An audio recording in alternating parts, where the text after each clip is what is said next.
What you see here is $10,000 on the table. You can take this money as a loan, but I will charge you a little bit of interest rate.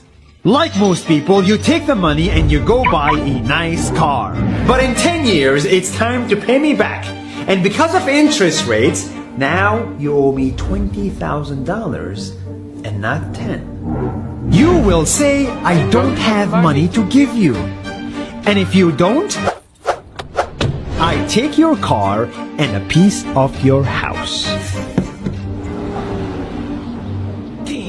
This is how debt works. And after 3 years of traveling the world, I noticed that this is exactly what China is doing. For example, take the small island nation of Sri Lanka. This developing country needs money and China has a lot of it. So Sri Lanka took billions of dollars in Chinese loans. It was easy money just there to be taken. And with that, they built skyscrapers, highways, airports, and shipping ports. The country grew and prospered. But few years later, this easy money came with interest rates, and Sri Lanka was so much in debt that it couldn't pay back China its money. And the only way out was to give China control of what they had built. In other words, Sri Lanka lost a piece of its home to China because of debt. This is the Chinese money trap. And it's a real thing I saw all over the world. In Papua New Guinea, I saw $2 billion in loans given by the Chinese to build skyscrapers, infrastructures, and ports. But there is no way this remote developing country can pay it back or its interest rate. And the only way out is to give China control of the country.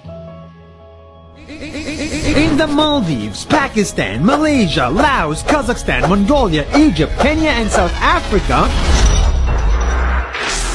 the same thing is happening, and many countries are struggling to pay back Chinese loans. If you look closely, all these infrastructure projects like highways, ports, and bridges connect to China through the sea or through the land to form something far bigger, far more powerful than just a bridge. A new Silk Road. The world is already made by China, and I think slowly it will be owned by China. Don't get me wrong, building bridges, ports, highways, and airports is a great thing for the people and the country, but they come at a very high cost. And when these countries can't pay back the loans, these countries will lose their homes. One thing my parents had taught me is that there's no such thing as a free lunch or a free ride. So if we're not careful with our money or other people's money, then we better start learning Chinese. 下周见。